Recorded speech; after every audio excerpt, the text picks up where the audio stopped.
ফিলিস্তিনিদের স্বাধীনতা সংগ্রামে বাংলাদেশের সমর্থন অব্যাহত থাকবে বলে জানিয়েছেন প্রধান উপদেষ্টা ডক্টর মোহাম্মদ ইউনূস। ফিলিস্তিনের রাষ্ট্রদূত ইউসুফ রামাদান মঙ্গলবার প্রধান উপদেষ্টার বাসভবন যমুনায় তার সঙ্গে সৌজন্য সাক্ষাৎ করতে গেলে তাকে কথা বলেন অন্তর্বর্তীকালীন সরকারের প্রধান।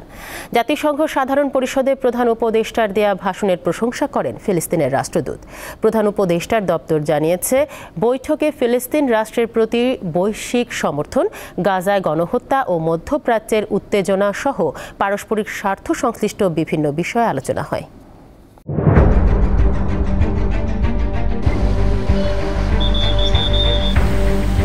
পুরো ঘরে আমার মালামাল সহ একবারে চাপা দিয়ে লইয়া পুড়ে গেছে। এটা মুখে বললে যাবে না যে রাস্তা কতটুকু যে ভাঙছে। 100-200 বছর আগের ঐতিহ্য মাটির ঘর ছিল, ওই মাটির ঘরগুলো একবারে ভাঙ্গা নিচে পড়ে গেছে। মানুষের তো অসহায়, করার কিছু নাই।